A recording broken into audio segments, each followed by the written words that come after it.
crystals in tune, floating on clouds made of questions and grace, talking about life with a chibi little face. It's RiAlien, we back again, floating through your mind in a galaxy den. You're safe here, stardust, take off your mask. We laugh, we cry, we talk, we ask. Gus in the portal with stories to spill, from Saturn to snacks to emotional skill, talking about brains that zigzag and sing, and how healing feels when you just do your thing. No shame in your orbit, no need to shrink. No words got rhythm, just dance how you think. It's okay to stutter, to stim, to pause. You're light in a vessel with the universal cause. So light your candle, sip your tea. There's magic in your frequency. We are the question, we are the spark, we are the cosmos, healing in the dark.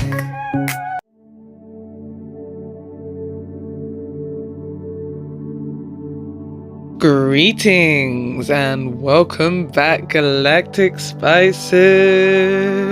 We are continuing in the Layers of Love series, and today we are exploring one of the most vital relationships in our lives: friendships.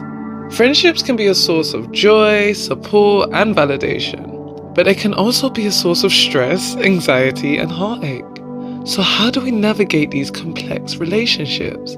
How do we know if we're in a healthy friendship or not? Now let's get real for a second. We've all been there, stuck in friendships that drain our energy, make us feel bad about ourselves, or leave us wondering if we're even good enough. But what if I told you that you deserve better?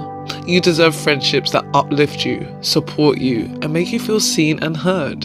In this episode, we're getting real about friendships.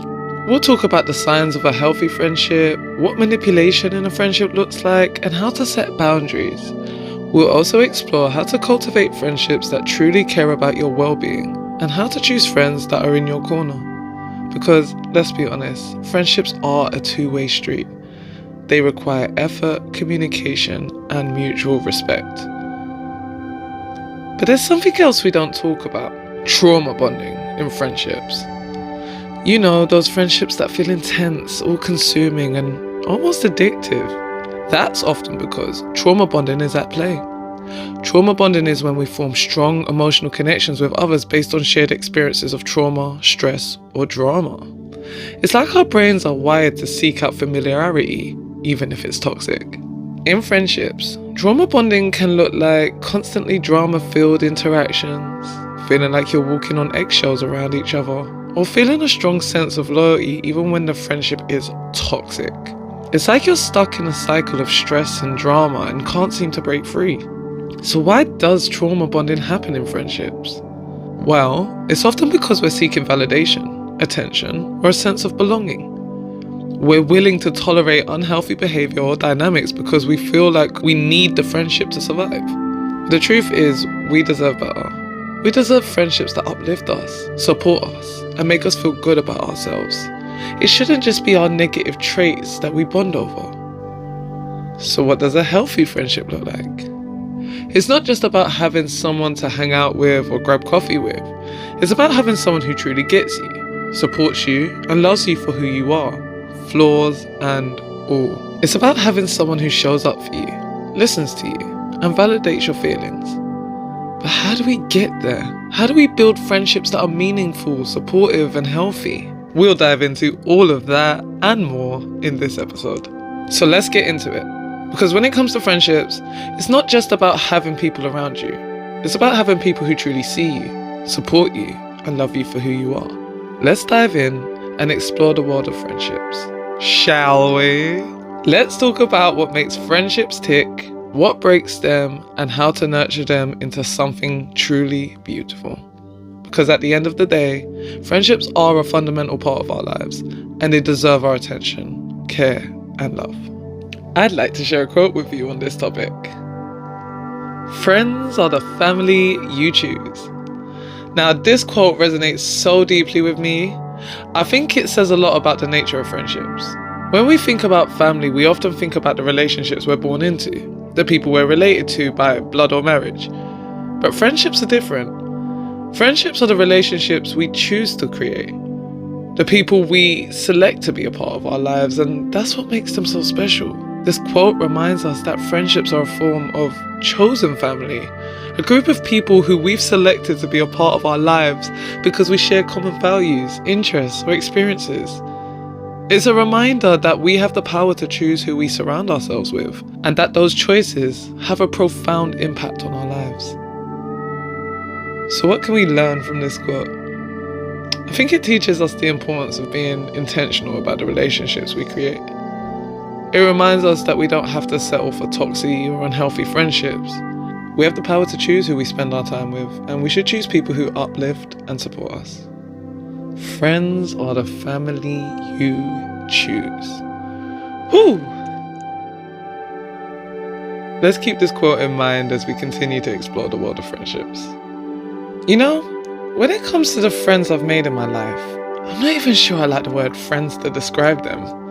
It feels like such a small word, such a superficial label, and one that I feel like gets misused a lot. To capture the depth and complexity of the relationships I've formed with these incredible people, I don't see them as friends. I see them as my family, as my tribe, and definitely as a blessing. They're the family I've created, the family I've chosen, the family that loves me unconditionally and supports me without judgment. These beautiful souls have seen me at my worst and at my best. They've seen me cry, they've seen me scream, they've seen me laugh, and they've seen me shine.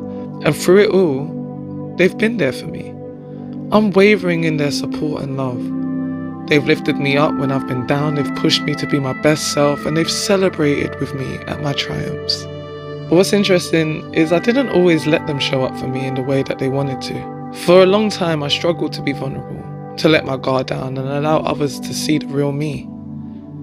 I was always trying to be strong, to be independent, to be self-sufficient. But these friends, they've helped me see that vulnerability is not a weakness, but a strength. They've nurtured me in ways that taught me a safety in my softness, and they've shown me that it's okay not to be okay. And I do have to say, getting to this place hasn't been easy.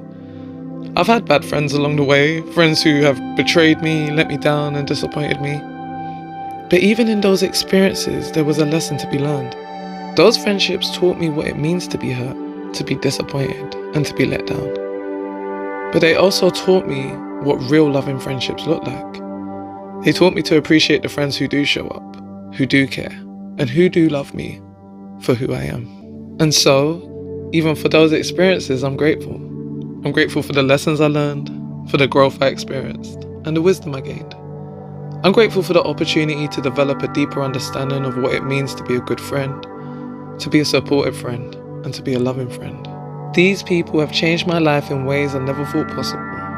They've helped me grow, they've helped me heal, and they've helped me become the person I am today. And for that, I'll be forever grateful. I'm so grateful for the love and laughter and the adventures we've shared. I'm so grateful for the late night conversations, the silly jokes, and the deep, meaningful talks. I'm so grateful for the friends who have shown up for me, who have loved me unconditionally, and who have helped me see the beauty in vulnerability. I see them as my tribe, my chosen family, my soulmates in every sense of the word. And I'm grateful to have them in my life. They are my rock, my safe haven, my sanctuary. They are the people who make me feel seen, heard, and understood in a way that few others do. And I know that no matter what life brings, they'll be there for me, loving me, supporting me, and celebrating with me every step of the way. I'm someone who plays the role of the rock for a lot of people. I'm a lot of people's safe place and a place where they go to offload, and it took me a long time to learn how to let that vulnerability exist within me and allow other people to show up for me. I'm grateful to my team. Thank you, Trav. But let's talk a little about conflicts. Conflicts are inevitable in any relationship, and friendships are no exception. But how we navigate those conflicts can make all the difference. When conflicts arise, it's essential to approach them with empathy, understanding, and a willingness to listen. So how do we know when we've messed up as friends? Well, often, it's when we've hurt someone's feelings, broken a trust, or failed to show up in a way that was needed. And when that happens, it's crucial to take responsibility for our actions, to apologize sincerely, and to make amends. Here's the thing. Sometimes it's hard to see when we're wrong. We might be hurt or triggered, and our emotions can cloud our judgment. We might even be projecting past trauma or unresolved issues onto our friend, unfairly attributing their actions or words to something that's not entirely their fault. When this happens and we notice it, it's essential to take a step back, reflect on our own emotions and biases, and check ourselves. We need to ask ourselves, am I reacting to the present moment, or am I bringing past baggage into this conversation? Am I truly seeing my friend's perspective, or am I filtering it through my own pain and fears? If we realize that we've misinterpreted or overreacted, it's crucial to apologize and make amends. It's not about being right or wrong. It's about taking responsibility for our part in the conflict and working towards healing and growth. By acknowledging our own flaws and biases, we can approach conflicts with more empathy and understanding. We can work towards finding a resolution that strengthens our friendship, rather than letting past trauma or misunderstandings tear us apart. And here's the beautiful thing. When we take ownership of our actions and emotions, we raise our vibrational frequency. We become more aware, more compassionate, and more loving. And when we operate from this higher vibration, we attract people who resonate with us. Our vibe attracts our tribe. One of my favorite quotes. We draw in friends who are committed to growth, accountability, and healthy communication. So how can we navigate conflicts in a way that strengthens our friendships? Here are a few key takeaways. First, communicate honestly and openly. Don't avoid the issue or sweep it under the rug. Instead, talk about what's bothering you and listen to your friend's perspective. Second, take responsibility for your actions. If you've messed up, own up to it and apologize sincerely. Third, focus on finding a resolution, not on winning the argument. Remember, the goal is to strengthen your friendship, not to prove a point. And finally, be patient and willing to work through the conflict together. Conflict resolution is a process, and it takes time, effort, and commitment from both parties. By approaching conflicts in a healthy way and being willing to check ourselves and apologize when needed, we can build stronger, more resilient friendships that can withstand the ups and downs of life. And as we raise our vibrational frequency through accountability and self-awareness, we'll attract friends who resonate with our energy, creating a tribe of loving, supportive, and like-minded individuals who can uplift and inspire us. Let's dive into friendship trauma. You know it's a real thing, and it can happen to anyone. I don't feel like this is spoke about enough. I feel like by default we talk about our trauma in relationships or our trauma at home, but we don't really talk about how much a friendship trauma can affect us. When we experience hurt, betrayal, or abandonment in a friendship, it can leave us feeling stuck, anxious, and unsure of how to move forward. But here's the thing. You don't have to let that trauma define your future friendships, which is what a lot of us do. When dealing with friendship trauma, it's common to struggle with trusting others, fearing abandonment or rejection, and people-pleasing or over-accommodating. We might find it hard to set boundaries or form deep connections with others. But the good news is that you can heal and move forward. I know this from personal experience. I've had my fair share of friendship trauma, and it's taken me time to work through it. For me, one of the biggest blocks was speaking up to my friends in case I offended them. It stemmed from previous friendships where I'd fallen out with people or faced intense reactions when I tried to support them or hold them accountable for their promises. Looking back, I realized those friends weren't the right fit for me. But at the time, it left me feeling uncertain about how to communicate effectively. Now imagine I never took the time to heal from those traumas or those problems in relationships. Imagine I really just stopped letting myself speak up and speak out. We wouldn't have this podcast right now. The first step to healing from friendship trauma is to acknowledge and process your emotions. Take some time to reflect on your feelings and experiences. Journaling, meditation, or therapy can be really helpful in working through your emotions. It's also essential to learn how to set healthy boundaries in your friendships. Communicate your needs and expectations clearly and prioritize your own emotional well-being. Now, self-care is also crucial when healing from friendship trauma. Make time for activities that nourish your mind, body, and soul. Exercise, creative pursuits, spending time in nature, and surround yourself with supportive people who uplift and care for you. This can help you build trust and confidence in others. Now, forgiveness is also an important part of the healing process. Now, here's the thing. Forgiveness is not about the other person. It's about you. It's about letting go of resentment and anger and releasing negative emotions that are holding you back.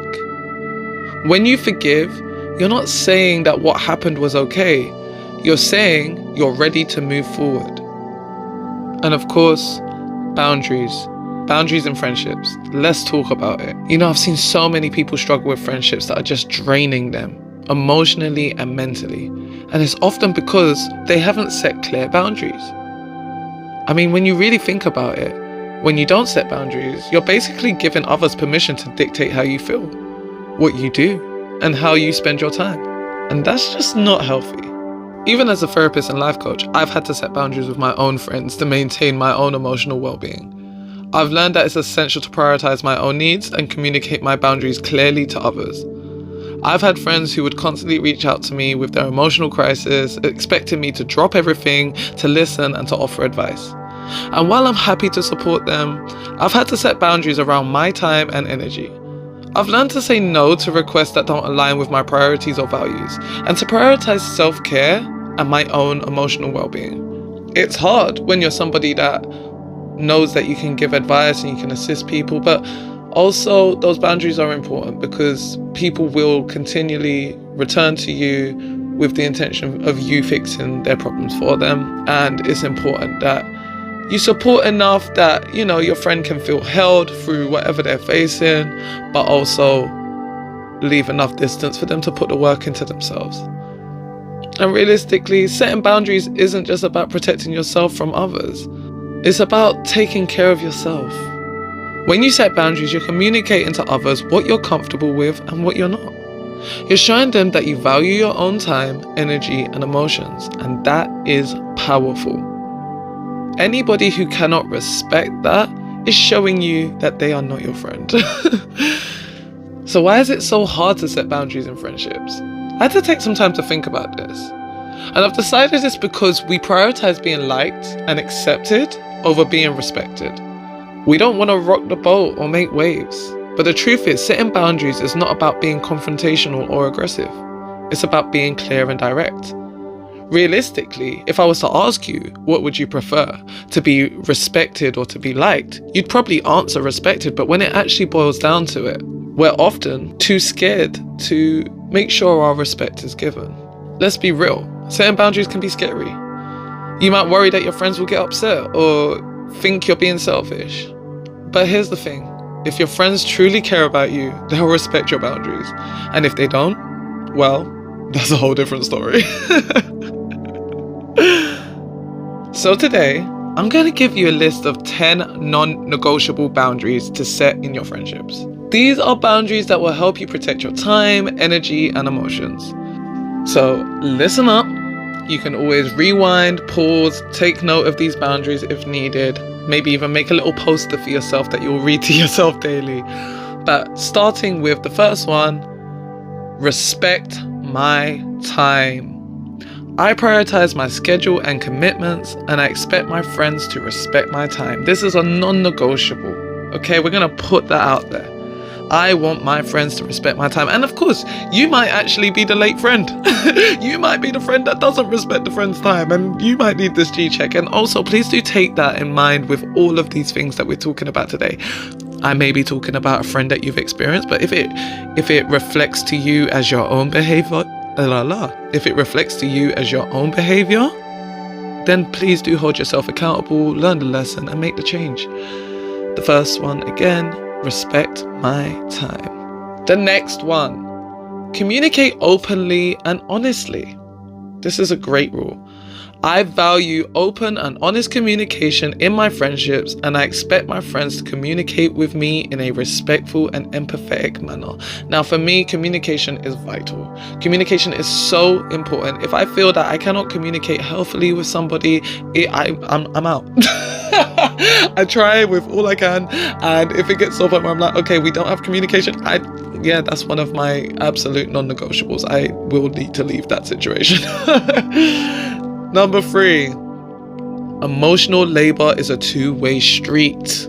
Okay, I prioritize my own emotional well-being and expect my friends to do the same. I'm happy to support them, but I also need them to be supportive of me. Okay, do not be the only person in the relationship that is carrying the emotional weight of the other. Okay, there should be a healthy two-way street. Number 4, don't gossip about me. I expect my friends to respect my reputation and not gossip about me behind my back. I feel like this is also connected to, like, don't share my private information either. If I share something with you, keep that between us. This is a big one for me, as somebody who, as I've shared, has had a hard time going on the journey of discovering vulnerability. I'd like to feel that my word is protected with you. So, and it's just something that allows me to feel a little bit more reassured in a situation, and I'm sure I'm not the only person who feels that way. So don't gossip about me. Do not share my private information. Number 5, prioritize quality over quantity. Okay, I prioritize spending time with friends who truly care about me and support me rather than trying to maintain a large social circle. Okay, this is more of a personal goal for yourself, a personal boundary for yourself. Don't just throw yourself into every community just because.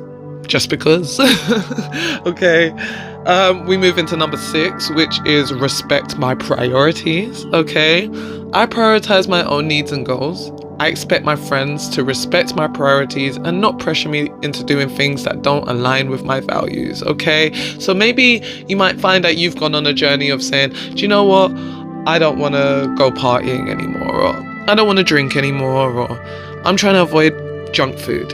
And then, you know, your friends, they don't necessarily have to avoid those things too, but it would be nice if you felt that support from your friends and you weren't really having to also battle them with your own with your own things that you're trying to overcome. Number 7, healthy conflict resolution. I believe that conflicts are inevitable in any friendship, and I expect my friends to work through conflicts with me in a healthy and respectful manner. This is a big one for me. I don't feel that, because something's rubbed me the wrong way, that means it's the end of our friendship. However, I do feel that we need to communicate clearly to understand how, you know, we got to this place and work our way through that. Number 8, don't overstep physical boundaries. I decide what physical affection I'm comfortable with, and I expect my friends to respect my boundaries. Okay, this feels like something that sadly we shouldn't even feel the need to point out, but it is something that happens a lot. And I want us to be aware that just because someone's your friend and they say that they don't mean it in that way, blah blah blah, we need our friends to respect our physical boundaries too. Okay. Number 9, take responsibility for your actions. I expect my friends to take responsibility for their actions and apologize when they've hurt or wronged me. Okay, just as we spoke before about how to hold yourself accountable, we should expect our friends to hold themselves accountable too. And finally, number 10, support my goals and dreams. I expect my friends to support and encourage me in my goals and dreams and to celebrate my successes with me. Sometimes we got haters in our corner. You would not believe all the journeys that I've been on as an entrepreneur and somebody that has built their businesses from scratch. The amount of times I've turned to friends and family to try and support me, and just, you know, could you play my video or listen to this, or, you know, give me a thumbs up, please. A heart, maybe? No? Okay. You want to share me like you share those complete strangers? No? Okay. So, for me, I found out I had to do quite a bit of a filtering process myself on this, and you're not wrong to want your friends' support and support in your goals and your dreams, and your real ones will do that without even being asked. So pay attention to those things. Now, these boundaries may seem simple, but they are powerful. And by setting them, you'll be able to build stronger, healthier friendships that nourish your mind, body, and soul. So take a deep breath and let's get started on setting those boundaries. It's story time. Get cozy, grab that tea, and tune in. Once upon a time, under the warm glow of a sunset on the beaches of Bali, there lived a young woman named Zara. She was a kind and compassionate soul, always putting others before herself. Zara had grown up in a small community, surrounded by familiar faces and lifelong friendships. One of her closest friends was a girl named Maya, whom she had known since childhood. Maya was charismatic and outgoing, and Zara had always admired her confidence and charm. As they grew older, Zara started to notice that Maya would often call her at the last minute, asking for favors or emotional support. Maya would frequently cancel plans at the last minute or show up late without apologizing. Despite this, Zara would always try to accommodate Maya's needs, feeling guilty if she didn't. But as time went on, Zara started to feel drained and resentful. She felt that she was being taken advantage of, like Maya was using her kindness and generosity for her own gain. Zara would often find herself stuck in conversations with Maya that felt draining and one-sided. Maya would dominate the conversation, talking about her own problems and struggles without ever asking about Zara's life or feelings. At first, Zara didn't realize that Maya was a toxic friend. She thought that because they had been friends for so long, she had to remain loyal to her, even if it meant sacrificing her own needs and desires. But one day, something inside of Zara shifted. She realized that she was losing herself in the process of trying to please Maya and everyone else. She was exhausted, anxious, and severely depressed, and she knew she needed to make a change. With a newfound sense of determination, Zara started to prioritize herself. She began to set boundaries, to say no to requests that didn't align with her values or priorities. She started to focus on her own needs and desires, and she began to pour into herself. She practiced self-love and self-care, taking time to nurture her mind, body, and soul. She started to journal, meditate, and exercise regularly. She learned to recognize her own worth and value and started to surround herself with people who respected and supported her. As Zara continued on her journey of healing and growth, she started to notice a shift. She felt more confident and empowered, and she started to attract people who truly cared for her. She found her tribe, a group of like-minded individuals who supported and uplifted her. But when Zara started to set boundaries with Maya, things got complicated. Maya didn't take kindly to Zara's newfound assertiveness, and she started to pull away. She would make snide comments or passive-aggressive remarks trying to guilt-trip Zara into reverting back to her old ways. Zara realized that Maya was not a true friend, but rather a toxic influence in her life. She saw that Maya had been using her for her own emotional support and validation, without ever giving back in return. Zara knew that she deserved better, and she made the difficult decision to distance herself from Maya. As Zara looked back on their friendship, she realized that she had been blind to Maya's true nature for far too long. She had thought that because they had been friends for so long, Maya would always be there for her. But now she saw that loyalty and commitment were not just about time spent together, but about the quality of the relationship. Zara's life transformed in amazing ways. She felt more at peace, more joyful, and more fulfilled. She learned to prioritize her own needs and desires, and she started to live life on her own terms. She knew that setting boundaries and prioritizing self-love was not selfish, but it was essential to her well-being.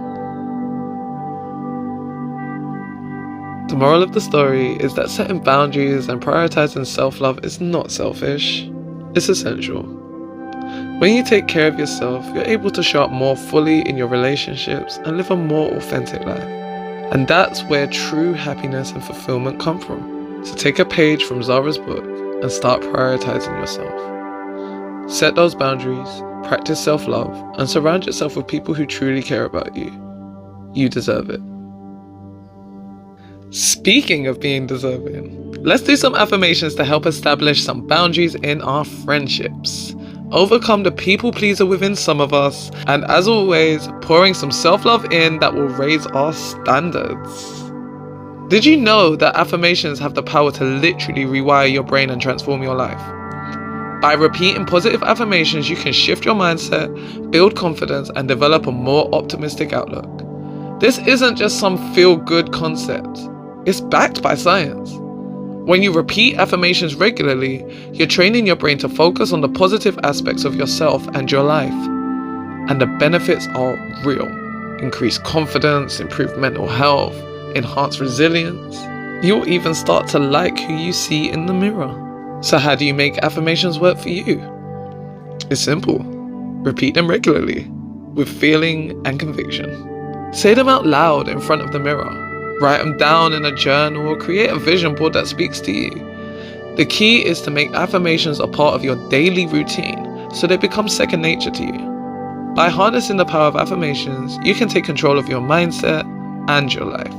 You'll start to notice changes in the way you think, feel, and behave. You'll become more confident, more resilient, and more optimistic. So what are you waiting for? Start repeating these affirmations and watch your life change in amazing ways. I've actually kept them kind of short and sweet for this episode. So, without further ado, repeat after me. I trust my instincts. I trust my instincts. I deserve respect. I deserve respect.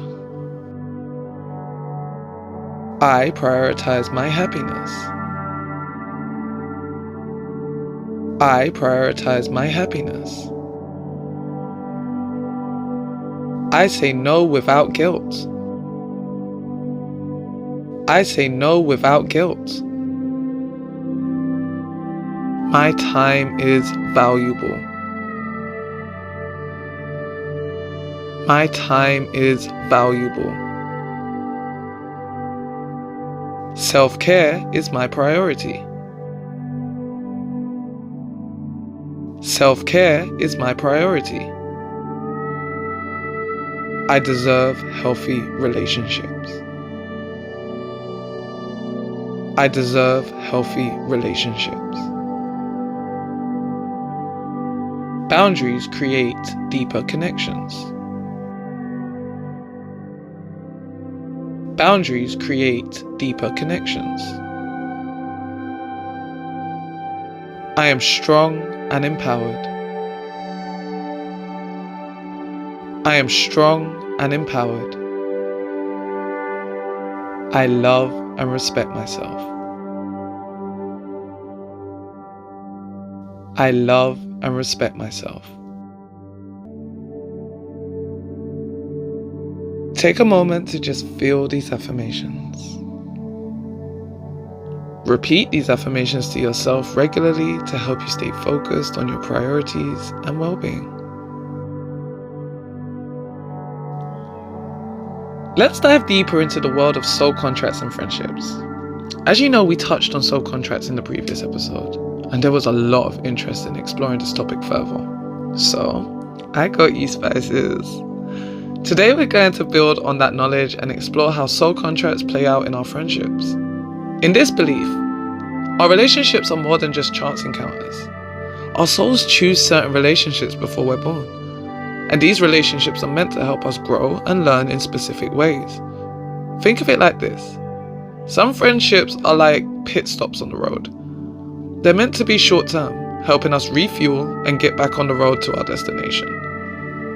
These friendships might be intense and meaningful, but they're not meant to last forever. Other friendships, though, are like lifelong travel companions. They're meant to be with us for the long haul, supporting us through thick and thin. The thing is, it's okay for friendships to end. Sometimes people grow apart, or one person needs to move on to a new stage of their life. It's not always easy, but it can be a necessary part of our growth and development. And here's the thing, just because a friendship ends doesn't mean it was a failure. Sometimes friendships end because we've learned what we needed to learn from each other and because we need to focus on other areas of our lives. In fact, some friendships might be specifically designed to help us work through certain issues or challenges. These friendships can be intense and transformative, but they may not be meant to last forever. For example, you might have a friend who helps you work through a difficult time in your life, but once you've both grown and learned from the experience, the friendship might naturally come to an end. On the other hand, some friendships are meant to be lifelong. These friendships might be built on a deep sense of mutual understanding and support, and they can provide a sense of stability and comfort in our lives. These friendships might require effort and commitment to maintain, but they can be incredibly rewarding. And certain friendships are meant to be reunited at a higher state of alignment. Maybe you and a friend were connected on a certain level, but you weren't quite compatible on a deeper level. And then, after some point, you both grow and evolve, and you're able to reconnect on a higher frequency. It's like you've both been working on your own personal growth and now you're ready to meet each other at a new level. This idea is supported by various spiritual and philosophical traditions, which suggest that our souls are on a journey of growth and evolution. According to these traditions, our relationships are an important part of this journey, and they can help us learn and grow in ways that might not be possible otherwise. For example, in her book, The Soul's Journey, author and spiritual teacher Debbie Ford explores the idea that our souls choose certain relationships and experiences before we're born. She suggests that these relationships are meant to help us learn and grow, and that they can provide us with valuable opportunities for spiritual growth and development. Similarly, in his book, The Power of Now, spiritual teacher Eckhart Tolle explores the idea that our relationships can be a powerful catalyst for spiritual growth and awakening. He suggests that by being present in our relationships and letting go of our ego's need for control and validation, we can experience deeper levels of connection and understanding with others. Definitely check out both of those books, The Soul's Journey by Debbie Ford and The Power of Now by Eckhart Tolle, to know a little bit more about this journey and see how this can connect. In African culture, there is a beautiful philosophy that emphasizes the importance of relationships and community. The philosophy is called Ubuntu, which literally translates to I am because you are. Ubuntu suggests that our individual growth and development are deeply connected to the growth and development of those around us. This philosophy can be seen as a reminder that our relationships are an important part of our journey and that they can provide us with valuable opportunities for growth and development. Overall, the idea of soul contracts and friendships is a powerful and thought-provoking concept that can help us understand the nature of our relationships and the role they play in our lives. By exploring this idea further, we can gain a deeper understanding of our lives and our relationships, and we can learn to navigate the complexities of the human connection with greater ease and awareness. What do you think about soul contracts and friendships? Have you experienced a friendship that you felt like was meant to be short-term? Maybe one that ended but still feels significant to you? Let me know in the comments below.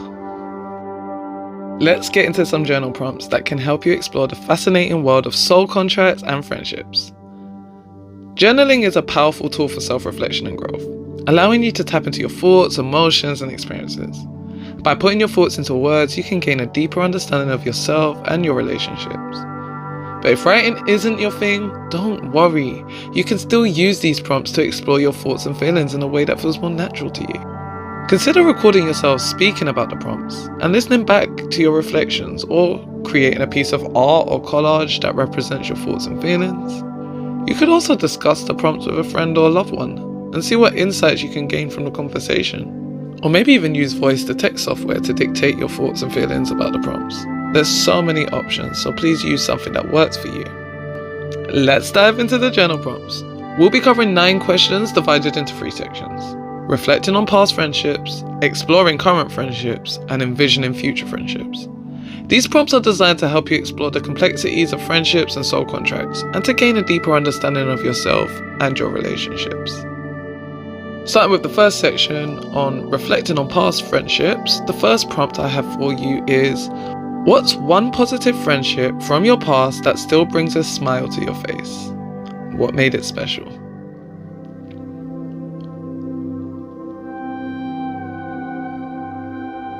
The second prompt is, think about a challenging friendship that helped you grow. What did you learn from it?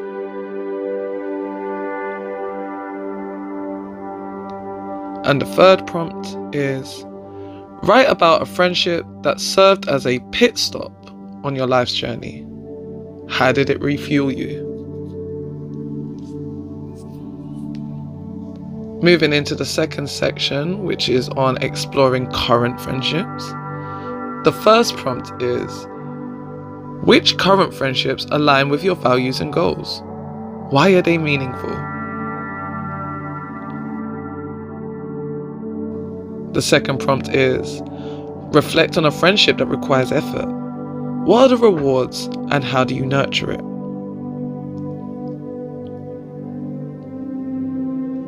The third prompt is, what's one lifelong friendship you have?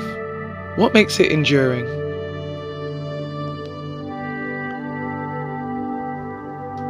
And finally, moving into the third section, envisioning future friendships. The first prompt is, imagine meeting a new significant friend. What qualities would they have? The second prompt, what kind of friendships do you want to cultivate? How can you create space for them?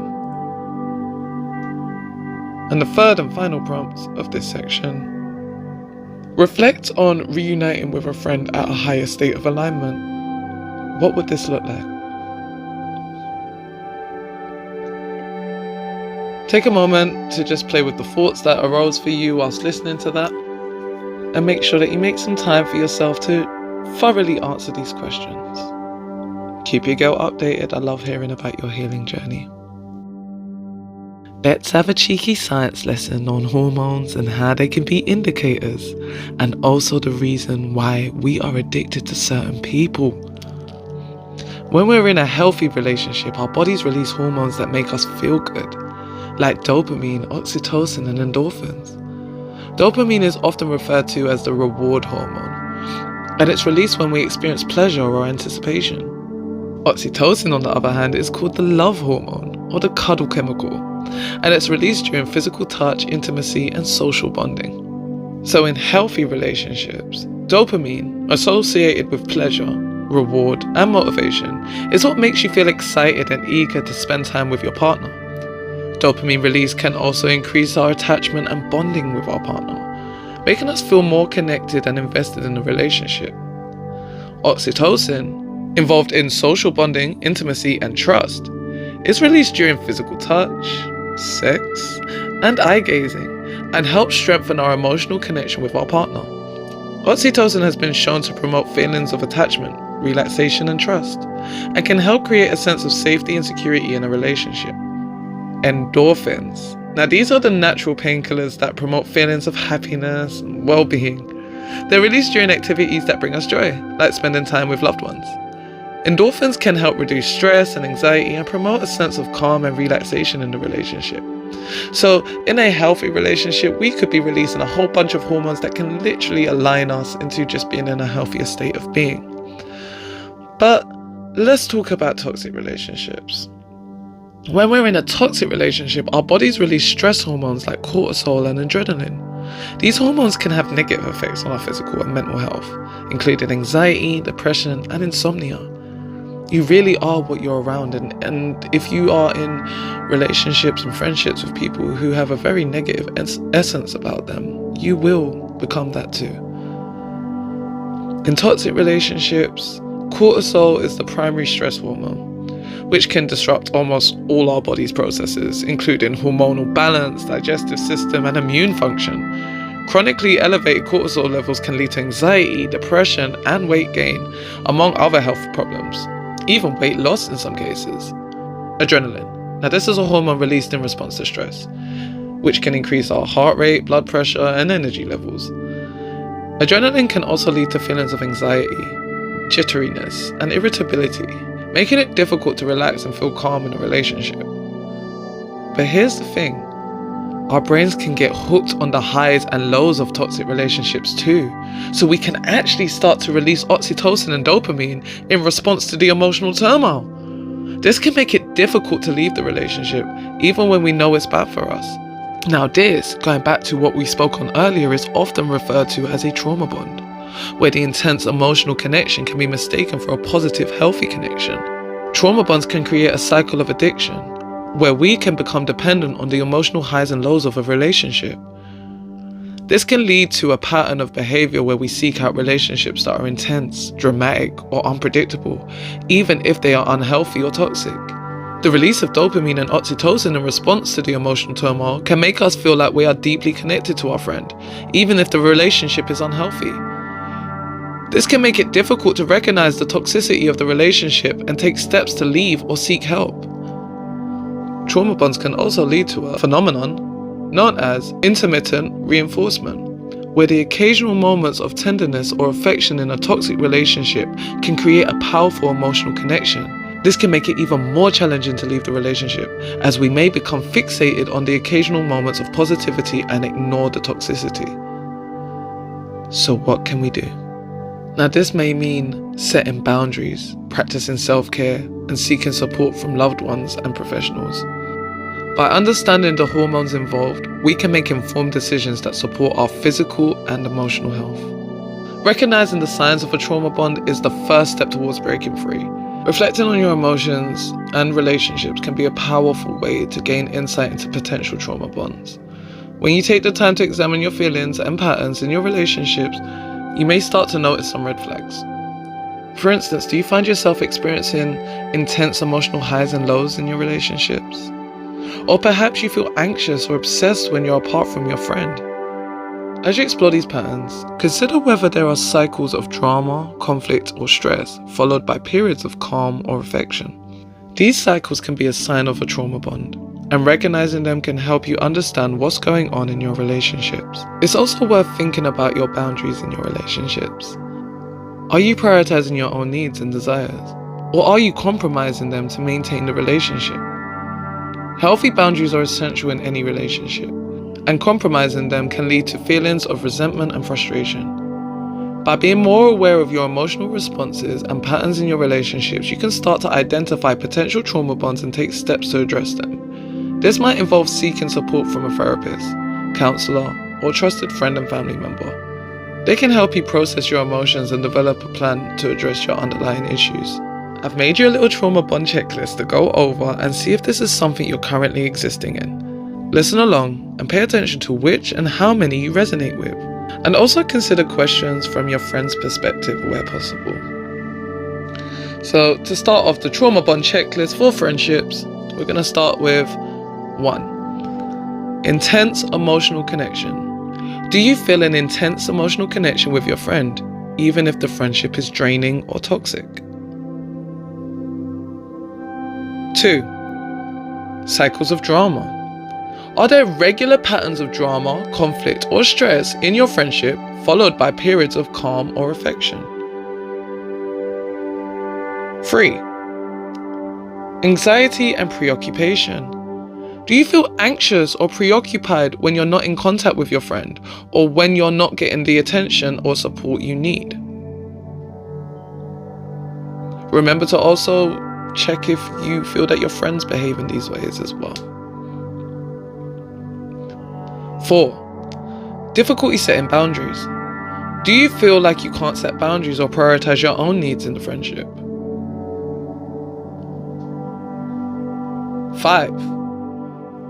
Emotional highs and lows. Are there extreme emotional highs and lows in your friendship, making you feel like you're on a roller coaster?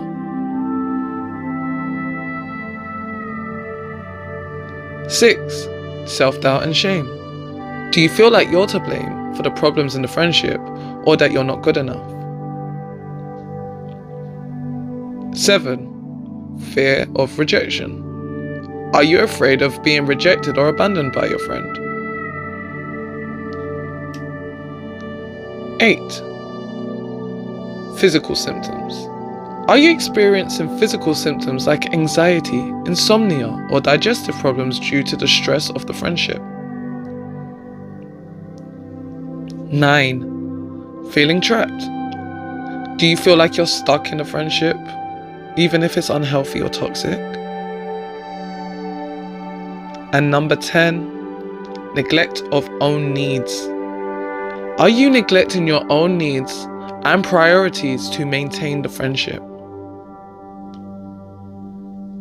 If you identify with several of these signs, the steps to follow after this is, of course, just take that step back, talk to your friends, talk to your family, talk to a counselor, let them know the results that you got from doing these questions, set those boundaries, reflect on patterns and dynamics in the friendship, and consider seeking help to address the underlying issues.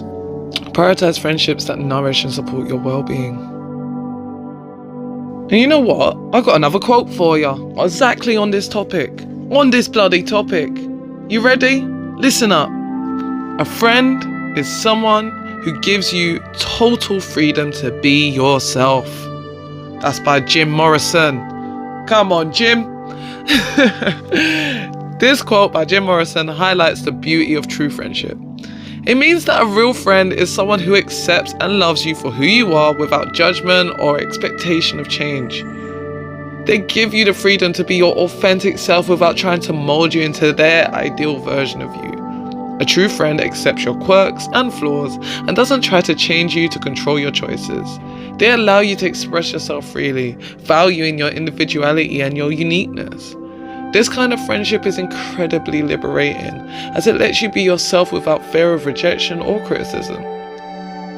It's a powerful reminder that true friends love and accept you for who you are, and that is a beautiful thing. When you're with someone who truly gets you, you feel seen, heard, and understood, and that's a feeling like no other. True friendship is a gift, and it's something to cherish and nurture. So if you find yourself in a friendship that's feeling suffocating or toxic, hold on to this quote as a reminder of what true friendship looks like. It's a benchmark for the kind of love and acceptance that should be present in a healthy, meaningful relationship. Don't settle for anything less than a friendship that lets you be yourself, flaws and all, and celebrates your unique spirit. A friend is someone who gives you total freedom to be yourself. Love it.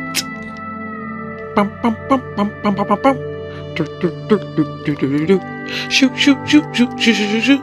I feel like we're making a tune. It's starting to like flow together now, guys. I feel like we're creating something here. Welcome to the spiritual quiz. Do in the knees. Smish, smish, smish, smish, smish, yeah. You're welcome. Welcome to the spiritual quiz. Welcome to the spiritual quiz. Alright, tribe. It's that time. Have you been paying attention? I want to see all your answers in the live chat right now. Chuck it in the live chat. And as always, I do want to see your results in the comments. Let me know what you got out of 5. Starting with question 1. What is a key characteristic of a true friend? A. They try to change you to fit their ideal. B. They criticize you to help you improve. C. They only reach out when they need something. D. They accept and love you for who you are. What is a key characteristic of a true friend? Question 2. According to the quote earlier, what do true friends give you? A. A list of things you need to change about yourself. B. A sense of obligation to spend time with each other. C. Total freedom to be yourself. Or D. A feeling of being judged and criticized. According to the quote earlier, what do true friends give you? A, B, C, or D? Question 3. What is an important aspect of healthy friendships? A. Friends always agree on everything. B. individuality and uniqueness are valued. C, one person always dominates the conversation. D, boundaries are constantly being pushed and tested. What is an important aspect of healthy friendships?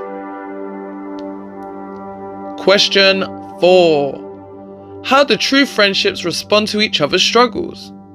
A, they sit silently beside their friend and offer support.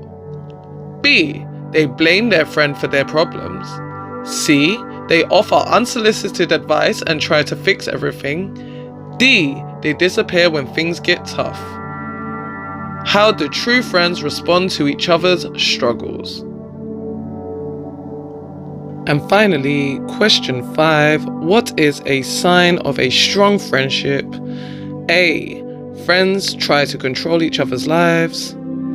B, friends only talk to each other when necessary. C, friends are constantly arguing and fighting. D, friends are growing separately but not growing apart. What is a sign of a strong friendship?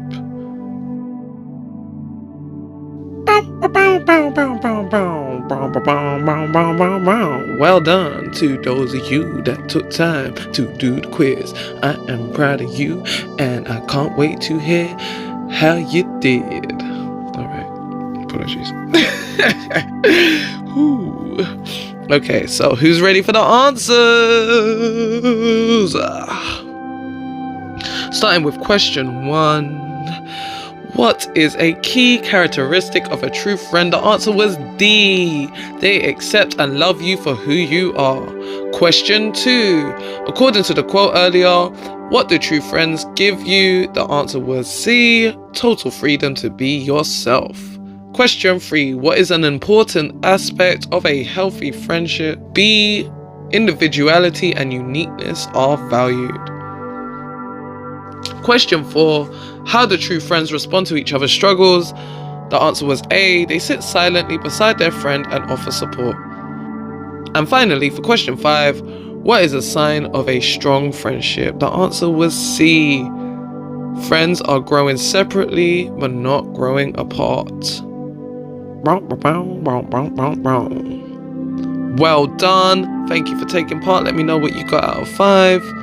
I check every episode. Never see you lot in the lasting comments. I appreciate you lot in the live chat, I do. But the comments, they last forever. Please remember that. I hope to see the change. Be the change you want to see in the world. Alright, I'm on a tangent. Let me come back. How did you do in the quiz? I'd love to know. Take a moment to calculate your score. Share it with us in the comments below. This is the part I actually wrote out, guys. I'm going to keep both parts in, just so you can see the difference between my tangents and what I intend to say. Let's see how well you know your stuff when it comes to true friendships. Compare your results with friends and family, and don't be afraid to challenge them to take the quiz too. Who's got what it takes to be a friendship expert? Share your scores and let's get the conversation started. Friendship is the golden thread that weaves our lives together, making every moment richer and every memory sweeter. As we conclude this episode, let's take a moment to cherish the friends who bring light and love into our lives. Friends are the ones who show up when the going gets tough, who listen when we need someone to talk to, and who celebrate with us when we're on top of the world. They know our quirks and love us anyway, making us laugh when we need it most and offering a shoulder to cry on when we're feeling down. In a world that can feel overwhelming and isolating, friendships remind us that we're not alone. They're a precious gift that we should nurture and celebrate, a reminder that we're part of something bigger than ourselves. Let's take time for the friends who matter most, prioritizing those relationships and investing in them, because when we have good friends by our side, we can face anything life throws our way, overcome obstacles, achieve our dreams, and live life to the fullest. The friendships we've had will stand out as some of the most precious moments we've experienced. So let's honor those friendships, celebrate them, and make time for the people who bring joy and love into our lives. As we wrap up this episode, take a moment today to reach out to a friend who matters to you. Send them a message, give them a call. or even plan a meet-up with them for a cup of coffee. Let them know how much you appreciate them and value their friendship. By doing so, you'll not only strengthen your bond, but also become a better friend yourself. Friendships are a two-way street, and by showing up for each other in meaningful ways, we can build stronger, more meaningful relationships. In a world that sometimes feels divided, friendships are a powerful reminder of our shared humanity. So let's cherish those friendships, celebrate them, and make the most of the time we have with the people who matter most. I'd like to affirm some words over us all before we go. Please take a moment to just sit and feel these words I share. May the light of love guide us, nurturing healthy relationships and friendships that uplift and inspire. May we be the change the world needs, kind, compassionate, and understanding. May our presence bring joy, peace, and healing. May our friendships be a sanctuary of trust, empathy, and support. May we listen deeply, communicate openly, and forgive freely. May we surround ourselves with people who believe in us and help us grow, and may we do the same for them. May our relationships reflect the love, kindness, and compassion within us. May we be beacons of hope, spreading love and positivity. May we heal from past wounds, cultivate self-love, and be gentle with ourselves and others. May love guide us, kindness unite us, and may our friendships be a testament to the power of love and compassion. May we be authentic, empathetic, and supportive friends, partners, and community members, bringing strength, comfort, and inspiration to those around us. Ashe.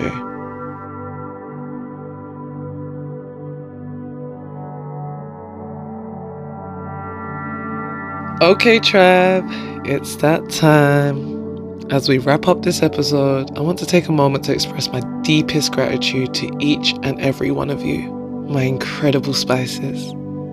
Thank you for taking the time to heal yourself, because when you heal yourself, you heal the world. I know y'all are saying it with me, I just feel it. Your journey towards wholeness and wellness is not just a personal triumph, but a ripple effect of love and positivity that touches the lives of those around you. I want to thank you for being the change we all want to see in the world. By prioritizing your own healing and growth, you're contributing to the collective shift towards a more compassionate, empathetic, and loving world. Your presence in this world makes a difference, and I'm honored to be a part of your journey. If you've enjoyed this episode, I would be ever so grateful if you would take a moment to like, comment, and subscribe. Your engagement means the world to me, and it's what allows me to continue sharing content that nourishes your mind, body, and soul. Thank you for being a part of this community, and for being a part of the solution. As we part ways for now, I want to leave you with a sense of hope and empowerment.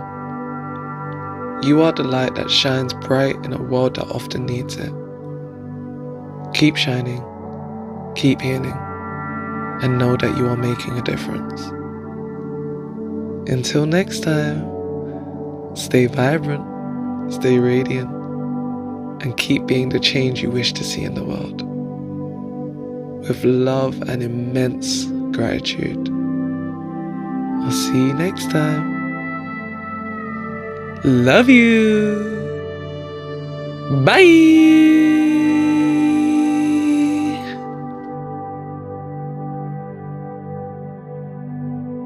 Yeah, RiAlien. The vibe is lit on the moon with the mic and a healing kit.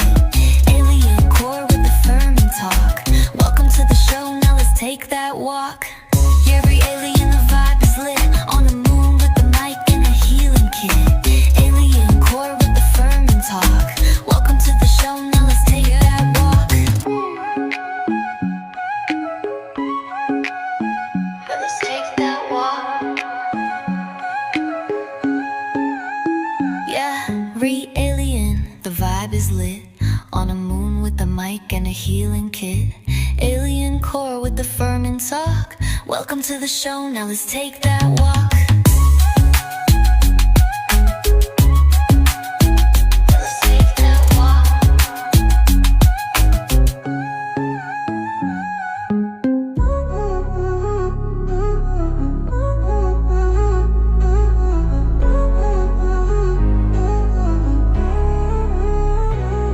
Yeah, RiAlien, the vibe is lit. On a moon with the mic and a healing kit. Alien core with the firm and talk. Welcome to the show, now let's take that walk. Yeah, RiAlien, the vibe is lit. On a moon with the mic and a healing kit. Yeah, alien core with the firm and talk. Welcome to the show, now let's take that walk.